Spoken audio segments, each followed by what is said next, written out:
இந்த தொட்டராய சுவாமி ஆலயத்தில் ஒரு திருச்சன்னதி சஞ்சய் குரு அப்படிங்கிற ஒரு திருச்சன்னதி. இவர் ஒரு குரு ஸ்தானத்தில் வைத்து மதிக்கப்படுகிறார். அதாவது தொட்டராய சுவாமிக்கும் மேலே எந்த இடத்துல துன்பம் இருக்கோ, எந்த இடத்துல கஷ்டம் இருக்கோ, அவற்றையெல்லாம் களைவதற்காக தேவலோகத்திலிருந்து பூலோகத்திற்கு அனுப்பப்பட்டவர்தான் இந்த சஞ்சய் குருவாம். இந்த சஞ்சய் குரு எந்த இடத்தில் இருக்கிறாரோ இவரை நாம் பிரார்த்தித்தால் நமக்கு எந்த விதமான கஷ்டங்களும் இருக்காது. நம்மிடம் இருக்கக்கூடிய துன்பங்கள் அத்தனையும் பறந்து விடுமாம். அப்பேற்பட்ட இந்த சஞ்சய் குருவை, தொட்டராய சுவாமிக்கு முற்பட்ட இந்த குருவை தற்போது நாம் தரிசித்து அவரது குருவருளை நாம் பெறுவோம்.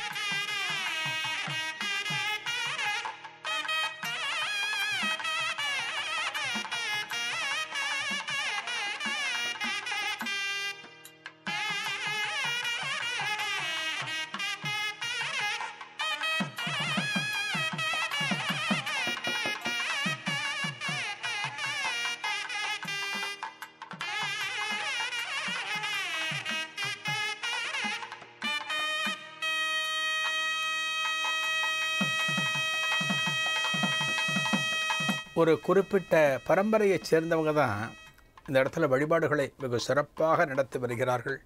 எண்ணற்ற பக்த கோடிகள் இந்த பகுதியில் வசிக்கக்கூடியவர்கள் இந்த தொட்டராய சுவாமியின் அருளை பெறுவதற்காக வாரத்தின் அனைத்து நாட்களிலும் இந்த திருச்சன்னதியில் கூடுகிறார்கள்.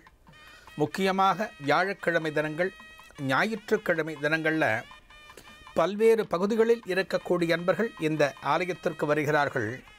இந்த தொட்டராய சுவாமியின் பரிபூர்ணமான அருளை பெறுகிறார்கள். ஒரு குருமுகமாக நின்று கொண்டிருக்கக்கூடிய தெய்வத்தை நாம் வணங்கினால் நமக்கு குருவருளும் கிடைத்துவிடும், தெய்வத்தின் அருளும் கிடைத்துவிடும். அதே போன்ற ஒரு அற்புதமான திருமேனியோடு இந்த தொட்டராய சுவாமி ஆகப்பட்டவர் இந்த இடத்துல நமக்கு குருவாகவும் திருக்காட்சி தருகிறார், ஒரு தெய்வமாகவும் திருக்காட்சி தருகிறார்.